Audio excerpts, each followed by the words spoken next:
Hello everyone, welcome to my channel.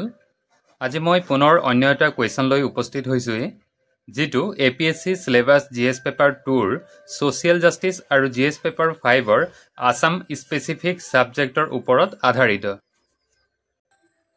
প্ৰশ্নটো আমি সাম্প্ৰতিক সদায় শুনিবলৈ পাই থকা অসমৰ এটা বাৰ্নিং ইস্যু বুলডোজাৰ জাস্টিস অৰ্থাৎ বুলডোজাৰ ন্যায়ৰ ওপৰত আধাৰিত। প্ৰশ্নটো মই আপোনালোকৰ আগত এতিয়া শেয়াৰ কৰিবলৈ বিচাৰিছো। প্ৰশ্নটো হৈছে বুলডোজাৰ ন্যায় শব্দটোৰ দ্বাৰা আপুনি কি বুজি পায়? অসমত সঠিক প্ৰক্ৰিয়া অবিহনে চলোৱা উচ্ছেদ অভিযানৰ ফলত উদ্ভৱ হোৱা মানৱীয় আৰু আইনী উদ্বেগসমূহ সমালোচনাত্মকভাৱে পৰীক্ষা কৰক। এতিয়া আমি এই প্ৰশ্নটো পঢ়াৰ পিছত উত্তৰ লিখা আগত সদায় এটা কথা মন কৰিব লাগিব যে আসলতে প্ৰশ্নটোৱে আমাৰ পৰা কি বিচাৰিছে, কুৱেশ্যনটোৱে প্ৰকৃততে কি ডিমান্ড কৰিছে, লগতে যিটো এনসাৰ লিখিম তাৰ বাবে আমাক কোনবোৰ কন্টেন্ট বা ডেটাৰ প্ৰয়োজন হ'ব, উত্তৰটো কেনেদৰে উপস্থাপন কৰিম, এই সকলোবোৰ বিষয় আমি প্ৰশ্নটো পঢ়াৰ লগে লগে কম সময়ৰ ভিতৰতে ব্ৰেইনত ভাবিব পাৰিব লাগিব। উত্তৰ লিখা আগত প্ৰশ্নত কি পইণ্ট বা কিৱৰ্ড আছে তাক ভালদৰে নিৰীক্ষণ কৰি ল'ব লাগিব। তেতিয়াহে আমি এটা সুন্দৰ উত্তৰ উপস্থাপন কৰিব পাৰিম। এই প্ৰশ্নটোত মই যি কেইটা শব্দ হাইলাইট কৰিছো এইখিনি হৈছে ইয়াৰ কি পইণ্টছ। এই কি পইণ্টছক আধাৰ বনাই আমি উত্তৰ লিখিব লাগিব। ইয়াত কিৱৰ্ডছ আছে বুলডোজাৰ ন্যায়, তাৰপাছত ইয়াত আপুনি দেখিবলৈ পাইছে সঠিক প্ৰক্ৰিয়া অবিহনে, উচ্ছেদ অভিযান, এইটো মই হাইলাইট কৰিবলৈ পাহৰিলো কিন্তু এইটো এটা কি পইণ্ট হয়, উচ্ছেদ অভিযান, মানৱীয় আইনী উদ্বেগসমূহ, সমালোচনা, এই গোটেইখিনি হৈছে প্ৰশ্নটোৰ মেইন কি পইণ্ট। এইখিনিক আধাৰ বনাই আমি প্ৰশ্নটোৰ উত্তৰ কৰিব পাৰিম। যিকোনো প্ৰশ্নৰ উত্তৰ কৰোঁতে প্ৰথমতে আমি এটা ইন্ট্ৰডাকশ্যন দিয়াৰ প্ৰয়োজন। ময়ো ইয়াত এনেদৰে এটা আৰম্ভণি বা ইন্ট্ৰডাকশ্যন দি লৈছোঁ। ইয়াত চাওঁ আহক। বুলডোজাৰ ন্যায়ৰ অৰ্থ হৈছে চৰকাৰৰ দ্বাৰা ধ্বংস বা উচ্ছেদ কাৰ্যৰ যিবোৰ যথাযথ আইনী আৰু মানৱীয় প্ৰক্ৰিয়া অনুসৰণ নকৰাকৈ সম্পন্ন কৰা হয়। বুলডোজাৰ ন্যায়ে এক স্বৈৰতন্ত্ৰ পদ্ধতিক বৰ্ণনা কৰে য'ত প্ৰায় সঠিক প্ৰক্ৰিয়া, আইনী সুৰক্ষা বা মানৱীয় বিবেচনা অবিহনেই বুলডোজাৰ ব্যৱহাৰ কৰি ধ্বংস আৰু উচ্ছেদ কৰা হয়। এইটো হৈছে এটা ইন্ট্ৰডাকশ্যন। ইন্ট্ৰডাকশ্যনৰ পাছত আমি সদায় অন্য এটা পইণ্টলৈ জাম্প মৰাৰ আগত ট্ৰানজিশ্যন লাইন বা কানেক্টিং লাইন লিখিলে উত্তৰটো দেখিবলৈ ভাল হয় বা আকৰ্ষণীয় হয়। কিন্তু মই ইয়াত সেই কথাটো পাহৰি থাকিলোঁ। প্ৰথম অৱস্থাত কোনো ট্ৰানজিশ্যন লাইন বা কানেক্টিং লাইন নিলিখাকৈ ডাইৰেক্ট হেডিং লিখি দিলোঁ। সেইকাৰণে মানে ইটোৰ লগত সেইটো কানেক্টিং হৈ থকা যেন লগা নাই। সেইকাৰণে আপোনালোকে যদি এই প্ৰশ্নটোৰ উত্তৰ কৰে তেতিয়া মাজত এটা কানেক্টিং লাইন দিব। কানেক্টিং লাইনটো মানে নিলিখাকৈ ডাইৰেক্ট বেলেগ পইণ্টলৈ জাম্প মাৰিলে উত্তৰটো শুৱলা নহয়।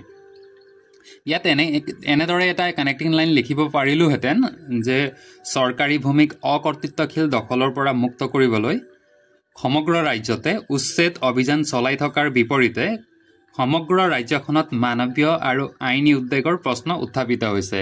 এই সৰু চমুকৈ এটা যদি 2-3টা লাইন লিখি দিলোঁ হয় তেতিয়া এই তলৰ পইণ্টটোৰ লগত এটা কানেক্টিং এষ্টাব্লিছ হ'লহেঁতেন। গতিকে আপোনালোকে এনেদৰে লিখোঁতে মাজত এটা ট্ৰানজিশ্যন লাইন ব্যৱহাৰ কৰিব, কম হ'লেও 1 বা 2 লাইনৰ ভিতৰত। তাৰপিছত এনেদৰে মানৱীয় আৰু আইনী উদ্বেগ বুলি হেডিং দি বক্সৰ ভিতৰত লিখি ল'ব। বুলডোজাৰ ন্যায় বা বুলডোজাৰ জাষ্টিছৰ ফলত অসমত কি মানৱীয় আৰু আইনী উদ্বেগৰ সৃষ্টি হৈছে সেইখিনি চাই লওঁ আহক। 1 নম্বৰত লিখিছোঁ অনুচ্ছেদ 21 বা অনুচ্ছেদ 21ৰ উলংঘা। ভাৰতীয় সংবিধানৰ অনুচ্ছেদ 21 অনুসৰি জীৱন আৰু মৰ্যাদাৰ অধিকাৰ আছে। বুলডোজাৰ ন্যায়ে এই অধিকাৰ উলংঘা কৰিছে। ইয়াত যিখিনি হাইলাইট কৰা হৈছে সেইখিনি হৈছে কিৱৰ্ড, সেইখিনি আণ্ডাৰলাইন কৰি থৈছোঁ মই। তাৰপাছত দ্বিতীয়তে লিখিছোঁ জীৱন আৰু মৰ্যাদাৰ অধিকাৰে কেৱল জীয়াই থকাক নুবুজায়, ই আদৰ, সন্মান, বাসগৃহ আৰু জীৱিকাৰ অধিকাৰকো অন্তৰ্ভুক্ত কৰে। তাৰপিছত লিখিছোঁ আগতীয়া কোনো জাননী অবিহনে কৰা এই উচ্ছেদ মৌলিক অধিকাৰৰ প্ৰত্যক্ষ উলংঘন। এইটো হৈছে 1 নম্বৰ পইণ্টৰ। তাৰপাছত লিখিছোঁ 2 নম্বৰ পইণ্টত যথাযথ প্ৰক্ৰিয়াৰ অভাৱ। ক্ষতিগ্ৰস্ত পৰিয়াললৈ কোনো উচিত জাননী জাৰি কৰা হোৱা নাই ইয়াত জাননী জাৰি কৰা হোৱা নাই এটো হাইলাইট কৰা হৈছে কি পইণ্ট হয় তাৰপিছত লোকসকলৰ কোনো শুনানিৰ ব্যৱস্থা নাই যিসকলক উচ্ছেদ কৰা হৈছে তেওঁলোকক আগতীয়াকৈ কোনো জাননী দিয়া নাই শুনানিৰ ব্যৱস্থা কৰা হোৱা নাই সেইটো এটা পইণ্ট তাৰপিছত হৈছে উচ্ছেদৰ পিছত পুনৰ্বাস বা ক্ষতিপূৰণ দিয়াৰ কোনো আইনী ব্যৱস্থা অনুপস্থিত মানে তেনে কোনো ব্যৱস্থা দেখা নাই 3 নম্বৰ পইণ্টটো হৈছে নিৰ্বাচিত বা পক্ষপাতমূলক ব্যৱহাৰ বহু ক্ষেত্ৰত প্ৰান্তীয় গোটক লক্ষ্য কৰি ঘৰ দুৱাৰ ভাঙি পেলোৱা যেন লাগে প্ৰায় সাম্প্ৰদায়িক আৰু জাতিগত দৃষ্টিভংগীৰে গতিকে সাম্প্ৰদায়িক আৰু জাতিগত দৃষ্টিভংগী এইটো ইয়াৰ কি ৱৰ্ড হয় গতিকে এইটো হাইলাইট কৰিব লাগিব আমি ই ভাৰতীয় সংবিধানৰ অনুচ্ছেদ 14ৰ আইনৰ আগত ক্ষমতাৰ নীতি উলংঘা কৰে আইনৰ আগত সকলো সমান নহয় জানো সেই নীতিক ই উলংঘা কৰিছে সেইটো হৈছে সংবিধানৰ অনুচ্ছেদ 14ত উল্লেখ আছে 4 নম্বৰ পইণ্টত আছে ন্যায়ালয়ৰ পৰ্যবেক্ষণৰ উপেক্ষা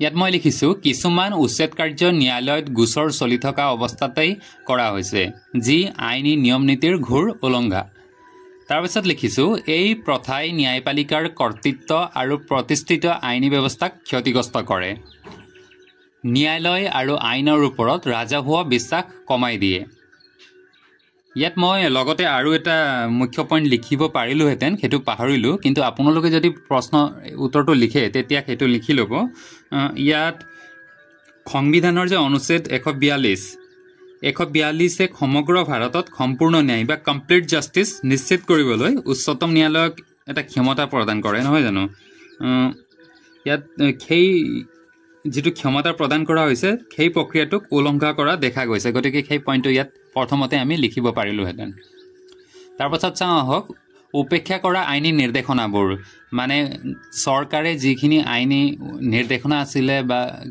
নিয়ম নীতি আছিলে সেইখিনি যে উপেক্ষা কৰিছে মানি চলা নাই সেইখিনি কোনবোৰ সেইটো আমি ইয়াত আলোচনা কৰিম উপেক্ষা কৰা আইনী নিৰ্দেশনাবোৰ এটো হেডিং হৈছে তাৰপিছত পইণ্টখিনি লিখিছো আপোনালোকে 1 2 3 4 বুলিও লিখিব পাৰে নহলে এনেকেও লিখিব পাৰে নহলে আপুনি এটা প্ৰেজেন্টেশন বনাব পাৰে মাজত উপেক্ষা কৰা আইনী নিৰ্দেশনাবোৰ বুলি লিখি ৰাউন্ড কৰি এনেকে চাৰিওফালেও লিখিব পাৰে যেনেকে মন যায় তেনেকে লিখিব কেনেদৰে লিখিলে সুন্দৰ হয় উত্তৰটো এই দিশত গুৰুত্ব দিব মই প্ৰথমটো লিখিছো উচ্ছেদৰ নিৰ্দেশনাৰ অধীনত ন্যূনতম 15 দিনৰ আগতীয়া জাননীৰ সময়সীমা মানে যিকোনো উচ্ছেদ কৰাৰ আগত কোৰ্টৰ পৰা কমেও 15 দিনৰ আগত বা তেনেকুৱা সময়সীমাৰ ভিতৰতে এটা জাননী দিয়াৰ প্ৰয়োজন কিন্তু সেই জাননী দিয়া হোৱা নাই সেইটো আইনী নিৰ্দেশনাৰ উচ্ছেদ কৰা হৈছে দ্বিতীয়তে স্বচ্ছতা আৰু জবাবদিহিতাৰ বাবে প্ৰক্ৰিয়াটোৰ ভিডিঅ'গ্ৰাফি কোনো ভিডিঅ'গ্ৰাফিও কৰা হোৱা নাই তাৰপিছত উচ্ছেদৰ সিদ্ধান্তত যুক্তিসমূহ স্পষ্টকৈ উল্লেখ নকৰা কিহৰ কাৰণে যে উচ্ছেদ কৰা হৈছে তাৰ কোনো স্পষ্ট যুক্তি বা লজিক দিয়া হোৱা নাই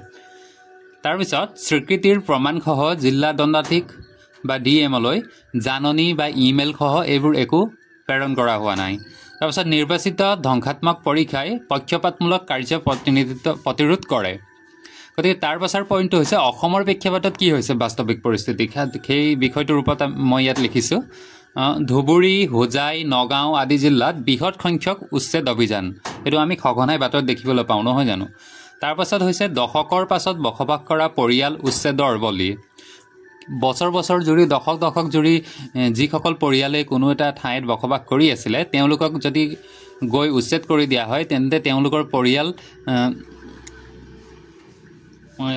বৰ অসুবিধাত পৰিব নহয় জানো গতিকে সেই উচ্ছেদৰ বলি হৈছে বুলি ইয়াত ক'ব বিচাৰিছোঁ তাৰপিছত এইবোৰে ভূমিহীন কৃষক জনজাতীয় গোট ধৰ্মীয় সংখ্যালঘুকে ধৰি হাজাৰ হাজাৰ লোকক স্থানচ্যুত কৰিছে যিটো স্থানত বহি আছিলে সেই স্থানৰ পৰা আঁতৰাই পেলোৱা হৈছে তাৰপিছত দশক ধৰি জীয়াই থকা পৰিয়ালসমূহৰ বাবে পুনৰ্বাসৰ অনুপস্থিতিয়ে মানৱীয় উদ্বেগ আৰু শিশুৰ শিক্ষাৰ ক্ষতি কৰিছে যদি কোনোবা এটা ঠাইত বসবাস কৰি থকা মানুহখিনিক উচ্ছেদ কৰা হয় তেতিয়া তেওঁলোকক পুনৰ সংস্থাপনৰ বাবে অন্য এটা জেগা দিয়াৰ প্ৰয়োজন কিন্তু সেইটো অনুপস্থিত নহয় জানো লগতে সেই মানুহখিনিৰ যি শিশু আছিলে যি ছাত্ৰ ছাত্ৰী আছিলে তেওঁলোকৰো শিক্ষাৰ ক্ষতিসাধন হ'ব নহয় জানো সেই বিষয়টো ইয়াত মেনশ্যন কৰা হৈছে তাৰপাছত এটা ট্ৰানজিশ্যন লাইন লিখিছোঁ ৰাজহুৱা ভূমি সুৰক্ষিত আৰু পৰিকল্পিত উন্নয়ন নিশ্চিত কৰাৰ বাবে অবৈধ বেদখল আঁতৰোৱাটো প্ৰয়োজনীয় হ'লেও ই সাংবিধানিক মূল্যবোধৰ ওপৰত আধাৰিত হ'ব লাগে।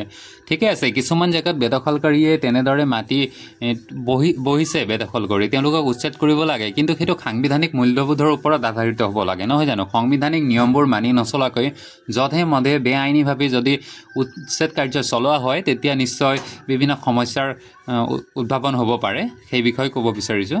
তাৰপিছত লিখিছোঁ উচ্ছেদ অভিযানত, এইটো একচুৱেলি ৱে ফৰৱাৰ্ড হয়, ভৱিষ্যত কাৰ্যপন্থা, ভৱিষ্যতে কি কৰিলে সেইখিনি দিশত আমি প্ৰগ্ৰেছ কৰিব পাৰিম সেই কথাটো কোৱা হৈছে। আইনৰ নিৰ্দিষ্ট প্ৰক্ৰিয়া মানিব লাগিব, নহয় জানো? যিকোনো উচ্ছেদ অভিযান কৰাৰ আগত ন্যায়ালয়ৰ বা আইনৰ যিখিনি প্ৰক্ৰিয়া আছে সেইখিনি মানি চলিব লাগিব। তাৰপাছত আগতীয়াকৈ পত্ৰযোগে জাননী আৰু শুনানি নিশ্চিত কৰিব লাগিব। যিবোৰ জেগাত উচ্ছেদ কৰা হ'ব তাত পত্ৰযোগে জাননী প্ৰদান কৰিব লাগিব, সেইটো কমেও 15 দিনত আগত পত্ৰযোগে জনাব লাগিব। তাৰপাছত দৰিদ্ৰ, সংখ্যালঘু, পিছপৰা গোটসমূহক উপযুক্ত বিকল্প বা পুনৰ্বাস দিব লাগিব। যদি উচ্ছেদ কৰা হৈ গৈছে তেন্তে যিসকল মানুহক উচ্ছেদ কৰা হ'ল, দৰিদ্ৰই হওক বা সংখ্যালঘুৱেই হওক বা বিভিন্ন গোষ্ঠীৰ পৰাই হওক, তেওঁলোকক উপযুক্ত বিকল্প থাকিবৰ বাবে ঠাই আৰু উচিত শিক্ষাৰ ব্যৱস্থা কৰিব লাগিব, নহয় জানো? তাৰপাছত অন্য এটা ভৱিষ্যত কাৰ্যপন্থা হৈছে ন্যায়পালিকাৰ ঠাই বুলডোজাৰে ল'ব নালাগে, ন্যায় আদালতৰ জৰিয়তে প্ৰদান কৰা উচিত, নহয় জানো? যিহেতু ভাৰতত এটা ন্যায়ালয়ৰ ব্যৱস্থা আছে, গতিকে যিকোনো আইন ন্যায়ালয়ৰ দ্বাৰাই প্ৰদান কৰা হয়। সেই ঠাইত যদি আমি অকল বুলডোজাৰ ব্যৱহাৰ কৰিবলৈ লওঁ তেন্তে কেনেদৰে ই ন্যায় প্ৰতিষ্ঠা হ'ব, নহয় জানো? গতিকে যিকোনো ন্যায় প্ৰতিষ্ঠা কৰিবলৈ সদায় আদালতৰ কাষ চাপিব লাগিব। তাৰপাছত মই এটা সামৰণি দিছোঁ, সামৰণি বেছি দীঘল কৰা নাই, সৰু আৰু চমু চুটিকৈ লিখিছোঁ। ন্যায় বুলডোজাৰৰ সৈতে নহয়, নিয়ম আৰু আইনৰ নিৰ্দিষ্ট প্ৰক্ৰিয়াৰ মাজেৰে আগবাঢ়িব লাগে। গতিকে প্ৰশ্নৰ উত্তৰ এইটোৱে আছিলে। ইয়াত বিভিন্ন ইম্প্ৰুভৰ প্ৰয়োজনো আছে। ইয়াত মোক ৰিভিউ দিছে এনেকৈ, ৱে টু লং ইণ্ট্ৰডাকশ্যন, মানে মোৰ ইণ্ট্ৰডাকশ্যনটো অকণমান দীঘল হৈছে, সেইটো কৰিব নালাগে, অকণমান চমু কৰিব লাগে, সেইটো মই লিখোঁতেই গম পাইছিলোঁ বাৰু। ইয়াত দিয়াই আছে, keep the introduction short and lucid. তাৰপাছত দিছে good understanding of the demand of the কুৱেশ্যনে যি বিচাৰিছে সেইমতে ডিমাণ্ড মতেই মই এনচাৰটো কৰিব পাৰিছোঁ, সেইটো মোৰ আণ্ডাৰষ্টেণ্ডিং হৈছে বুলি ক'ব খুজিছে। তাৰপাছত দিছে the content is okay but you need improve the presentation part by using flow' chart to score good marks. মানে যদি মই ইয়াত কোনো ডায়েগ্ৰাম বা ফ্ল' চাৰ্ট ব্যৱহাৰ কৰোঁ তেতিয়া নিশ্চয় এক্সট্ৰা মাৰ্ক কেৰি কৰিব পাৰিলোহেঁতেন। সেই কথাটো তেখেতলোকে মোক কৈছে, তেতিয়া প্ৰেজেণ্টেশ্যন পাৰ্টটো ভাল হ'লহেঁতেন আৰু উত্তৰটো আকৰ্ষণীয় হ'লহেঁতেন। আপোনালোকে এই প্ৰশ্নৰ উত্তৰটো কৰোঁতে চাব যে কোনখিনিত আমি ফ্ল' চাৰ্ট বা ডায়েগ্ৰাম ব্যৱহাৰ কৰিব পাৰিম, সেইখিনি আপোনালোকে নিশ্চয় কৰিব। আগলৈ মই যিখিনি প্ৰশ্ন লিখিম সেইখিনি নিশ্চয় আপোনালোকক কৰি দেখুৱাম। তাৰপিছত দিছে যিখিনি মই ইয়াত পইণ্ট উল্লেখ কৰিছোঁ সেইখিনি গুড পইণ্টছ, মানে পইণ্টছখিনি ভাল হৈছে বুলি কৈছে। যিহেতু ইয়াত অলৰেডি লিখিছে good understanding the demand of the question, গতিকে কুৱেশ্যনৰ ডিমাণ্ডটো যদি বুজা হয় তেতিয়া নিশ্চয় পইণ্টখিনিও ভাল হ'ব। তাৰপাছত দিছে use transition line to bring logical follow'. সেইটো মই আপোনালোকক আগতেই কৈছোঁ, নহয় জানো? এটা ট্ৰানজিশ্যন লাইন মই যিটো লিখিব লাগিছিলে সেইটো নিলিখিলোঁ, যিটো ছুপ্ৰিম কোৰ্টৰ 142 নং ধাৰাৰ কথা আছিলে, সেইটো তেনেদৰে আপোনালোকে মিছ নকৰিব। যিকোনো হেডিং দিয়াৰ আগত আৰু যিটো পইণ্ট লিখি শেষ হ'ল তাৰ মাজত কমেও 1 লাইন বা 2 লাইন হ'লেও আপোনালোকে ট্ৰানজিশ্যন লাইন লিখিবলৈ চেষ্টা কৰিব, তেতিয়া উত্তৰটো আকৰ্ষণীয়, প্ৰেজেণ্টেশ্যন ভাল হ'ব। তাৰপিছত কনক্লুজনটো মই বৰ বেছি ছুটি কৰিলোঁ আৰু ইমান হেৰি হোৱা নাই, সেইকাৰণে ইয়াত মোক ৰিভিউত দিছে ইম্প্ৰুভ কনক্লুজন। গতিকে মই যদি মানে কনক্লুজনটো ইম্প্ৰুভ কৰোঁ তেতিয়াও যেতিয়া পৰীক্ষকে বহি চাব ন, তেতিয়া আপোনাৰ গোটেইখিনি চালে তাৰপিছত শেষত আপুনি কি লিখিছে তাৰ ওপৰতো পৰীক্ষকৰ চকু যায়। যদি তেওঁলোকে তেতিয়া দেখে যে আপোনালোকে এটা আকৰ্ষণীয় 3-4 লাইনৰ ভিতৰত এটা আকৰ্ষণীয় সামৰণি লিখিছে, তেতিয়া তেওঁলোকৰ ব্ৰেইনত এটা চাইক'লজিকেল মানে হেৰি হয়, তেতিয়া সেইটো আপুনি সেই চাইক'লজিকেল এডভান্টেজটো উঠাব পাৰিব। সেই এডভান্টেজৰ জৰিয়তে আপোনালোকে কমেও 1 বা 2 মাৰ্ক বেছিকৈ পোৱাৰ সম্ভাৱনা থাকে। গতিকে এইখিনি দিশত আপোনালোকে গুৰুত্ব দিব। এই আগলৈও মই ভিডিঅ' লৈ আহিম, এনেদৰে প্ৰশ্ন আপোনালোকৰ আগত শ্বেয়াৰ কৰিম, কেনেদৰে লিখিব লাগিব, আৰু আপোনালোকে জনাব মোৰ ইয়াত কি ইম্প্ৰুভ কৰিবলগীয়া আছে। আপোনালোকৰ নিজৰ আইডিয়াখিনি দিব, মোৰ কোনখিনি দিশত ইনপুট কৰিবলগীয়া আছে আৰু কোনখিনিত মই অলপ বেছিকৈ লিখিছোঁ সেইখিনিও জনাব। এইখিনি আছিলে, আৰু আগলৈ চাই থাকিব চেনেলটো। যদি চাই ভাল পায় তেতিয়া নিশ্চয় জনাব, আৰু লাইক শ্বেয়াৰ কমেণ্ট কৰিবলৈ নাপাহৰিব। চেনেলটো ছাবস্ক্ৰাইব কৰি ল'ব। ধন্যবাদ।